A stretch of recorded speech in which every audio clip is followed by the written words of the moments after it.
Niente, intanto porto i saluti del sindaco Luigi Gugliaro e è un convegno tosto. È un convegno, ma sappiamo che il professore è tosto e diciamo che si considera la città un po' da tanti punti di vista, cioè ogni titolo richiederebbe un convegno secondo me, no? Venezia è città multiculturale, Venezia è città campus, Venezia è città turistica, Venezia è città della pace. Ogni titolo richiederebbe un convegno. Forse è anche interessante esaminare questi quattro punti di vista, cioè quattro argomenti che peraltro ovviamente in una città per il fatto stesso di essere città si intersecano, no? E leggevo i dati che ho qui, sono dati estremamente interessanti, li conosciamo un po'. Precedentemente io ho fatto l'assessore al turismo, quindi so cosa succede in città da questo punto di vista. Adesso faccio l'assessore all'università, quindi Venezia Città Campus è un progetto che conosco molto bene e credo che sia una, forse l'unica delle alternative al concetto di Venezia Città Turistica e basta. Quindi ci stiamo tutti sforzando, Comune, Ca' Foscari, IWAV, il Conservatorio Benedetto Marcello, l'Accademia delle Belle Arti e chi ha aderito al protocollo anche con la Fondazione Venezia Capitale Mondiale della Sostenibilità a cercare di dare quella svolta che pensiamo possa assolutamente essere utile per la nostra città. Vedo che c'è anche il direttore dell'ESU e anche da questo punto di vista è il presidente della municipalità Marco Borghi, e anche da questo punto di vista si sta lavorando intensamente, parlando di raddoppio delle residenze per studenti e non solo, avvio di nuovi corsi interateneo che possono far sì che si mettano a terra, si cominciano a mettere a terra quelli che sono i cardini di una sfida assolutamente interessante, di cui poi il professor Marcomini di Ca' Foscari parlerà in termini più dettagliati di me dal suo punto di vista. È chiaro che il Comune pensa che questo, e credo che abbia trovato anche il consenso da questo punto di vista, pensa che questo sia un modo per cambiare un po' dal punto di vista anche legandosi ai giovani, perché, insomma, per cambiare un po' non il destino, perché anche tutte le città italiane i centri storici italiani soffrono di questo malessere. D'altronde i centri storici italiani sono centri che hanno una piazza, a differenza dei centri americani, che piazza non sanno neanche che cosa sia alla fine, no? E all'interno di questa città così complessa ovviamente c'è anche dal punto di vista dell'attrattività di determinati lavori, c'è anche, e questo insomma lo sappiamo tutti, in ambito industriale, Fincantieri, diciamo che ci sono delle comunità che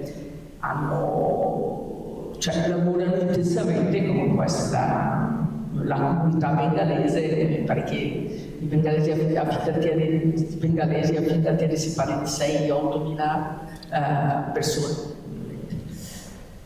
E io ogni tanto su questa cosa qua faccio delle riflessioni, no? Avendo anche un po' lavorato a mio tempo, ho fatto la mia tesi di laurea a Schio, dove ovviamente si era insediata l'area Russi e dove si erano creati a fianco degli insediamenti industriali una serie di case per chi andava a lavorare in azienda. Lo chiamavano capitalismo paternalistico, se non erro, però forse non era solo paternalistico, era anche un modo per evitare delle distorsioni di mercato che in questo momento ci sono. Per quanto riguarda la città della pace abbiamo avuto una lunga chiacchierata con il professor Calò da questo punto di vista. Qual città migliore di Venezia dal punto di vista della pace? Cioè qui, se uno ci pensa, questo è anche i 700 anni dalla morte di Marco Polo, un cittadino veneziano che parte, attraversa mezzo mondo e si trova a rimanere a servizio del Kublai Khan per 17 anni. Che cosa vuol dire?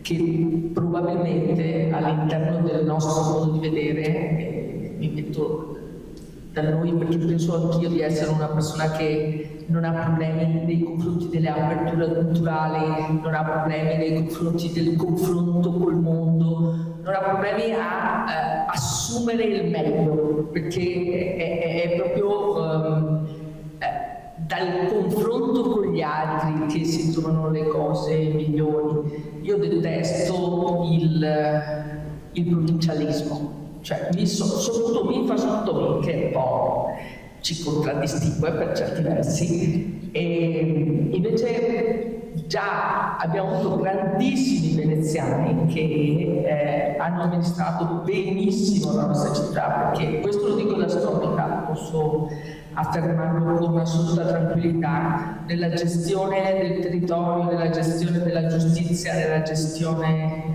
della Repubblica sono stati di esempio. Una Repubblica con un doge elettivo, non da discendente, è un esempio raro al mondo.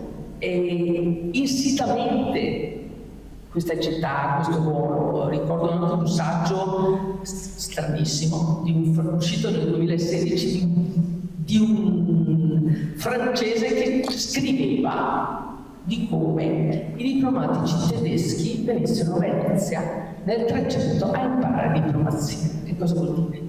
Abbiamo nel 324 muore Marco Polo, vuol dire che la città era veramente uno dei centri del mondo, e anche per la sua temperanza, per la capacità di confrontarsi, per la capacità di accogliere comunità di tutti i tipi.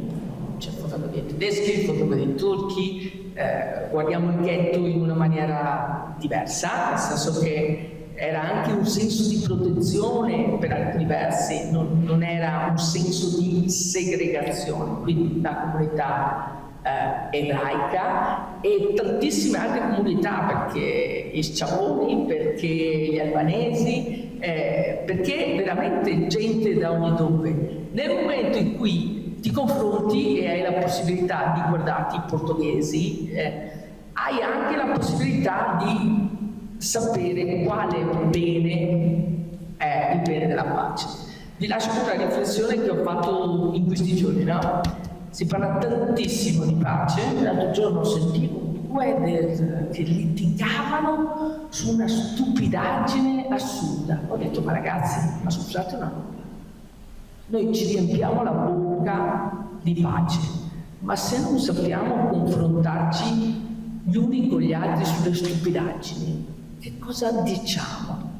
Che cosa parliamo? La pace nasce secondo me, e ne abbiamo parlato, nei gesti di ogni giorno, no? Nel confronto di ogni giorno, nella fatica del confronto di ogni giorno, perché non tutti siamo d'accordo, no? Tra di noi, però ogni tanto, come diceva la mia bisnonna, chi ha più intelligenza deve muovere un po', no?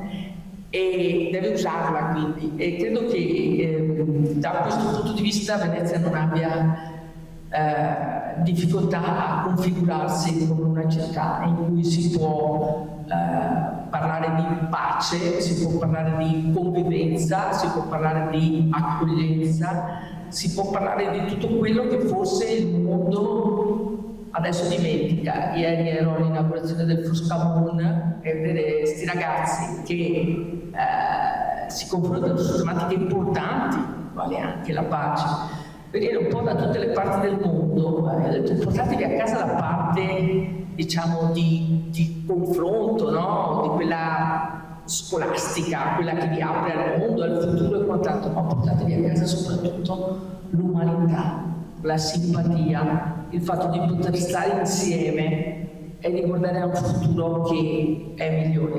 Partendo dal poco, secondo me, si può fare assolutamente tanto. Sono i nostri comportamenti di ogni giorno che ci possono far pensare a una città aperta, e una città aperta sicuramente alla pace.